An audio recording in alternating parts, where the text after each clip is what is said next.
Hello everybody, my name is Dmitri, I'm a vocal coach, and today I just want to talk about 7 things, 7 do's and don'ts for singers. If you love singing, I think you'll learn something from it. So number 1, do not blast more air on high notes. This was a don't. Why? When you go high, you do not need that much air. Your vocal cords adjust. And most of the time, to go harder and to go stronger on high notes, you do not need more air. What do you need? You need more cords closure. Singing is pressure of the air coming up against the closure of the vocal cords. And the truth of the matter is, your diaphragm can blast lots of air because it's a big muscle. But the vocal cords are tiny, minute things. Very, very small ones. So when you push too much air and the vocal cords cannot hold it, what's going to happen is you're shocking your muscles, you're pushing them too much. So this is one of the ways how you can actually totally kill your voice by blasting too much air on high notes. So number 2, this one is do. Do hydrate yourself. Why is hydrating yourself so important? Well, again, very easy. On the top of the vocal cords, there's a mucus layer. Mucus layer is there to make sure, because the vocal cords are always hitting against each other, it's just to make sure that there is lubrication.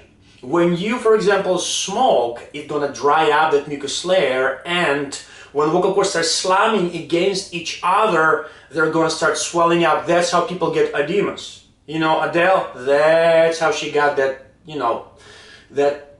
vessel broken in her vocal cords, because it starts swelling up. So please do hydrate yourself if you sing. Do it throughout the day. Drink enough water. Not just before you have to sing, drink. No, during the day, just keep it going, because it takes time for the water to hydrate your whole body.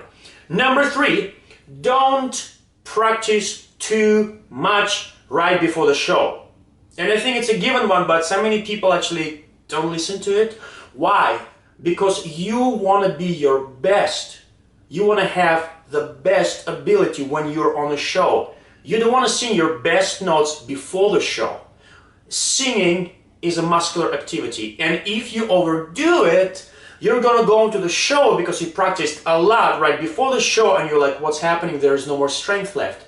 It's same idea as working out before the working out. It just doesn't work, doesn't compute. All right. Number 4, do train your voice.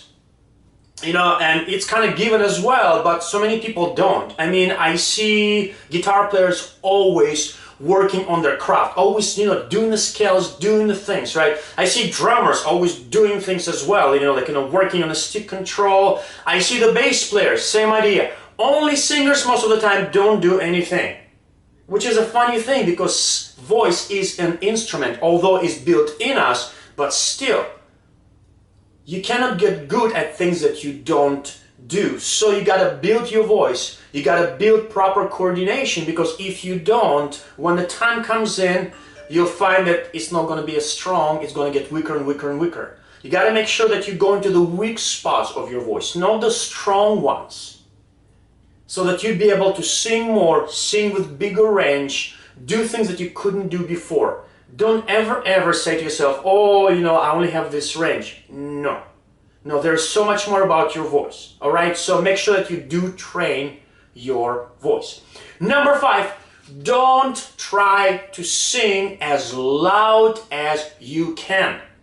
And it's interesting thing. People are always trying to sing really loudly, and they think that this is the right singing. Tell me, do you talk to people like that? Do you always talk to them loudly? No, of course not. Same thing with singing. You see, your voice is gonna sound the best, not you blast and try to be as loud as possible. Now, I do understand that sometimes you need to express yourself. It's totally fine. But if you singing is the loudest thing ever that you can do, don't do it, because you're gonna hurt yourself. All right. Plus, the best sound comes in when you're doing right things, when you have proper coordination, and sometimes it doesn't have to be too loud. There's one thing too. I mean, if you're in a band and you're trying to sing loudly because there's guitar playing really loudly, there's drums blasting, I have a news for you. You cannot out-sing the electricity. You cannot. I mean, use the microphone. When you sing, make sure that you can hear yourself all right. That way you don't have to blast like crazy.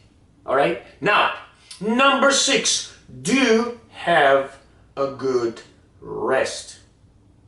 If your body is tired, your vocal cords will be tired as well. So please make sure that you have enough sleep. I don't know, like everybody's different. For some people 6 hours is enough. For some people 8 to 10 hours. But make sure that you have enough rest, especially if you have a show. Rest before it. Alright, that way you'll see that your vocal cords can go longer. You'll be able to sing stronger for longer periods of time. Because there is such a thing as a fatigue that affects the vocal cords as well, if you're tired in your body. And the last one, don't eat dairy products the day you sing. Doesn't matter what it is. What I found out is many times when my students come in and I start vocalizing them and working with their voices, I hear lots of phlegm, and I ask them, did you eat any dairy products? They're like, yeah, I had cereal this morning, or yeah, I had cheese. What happened with dairy products is they encourage production of phlegm. You know, phlegm, the nasty things, you know, and what happens is, you know, all the goo start dripping down, and there's like it's just nasty. It's just nasty. So whenever you need to sing, if you want to have more out of your voice, don't eat dairy products the day you sing.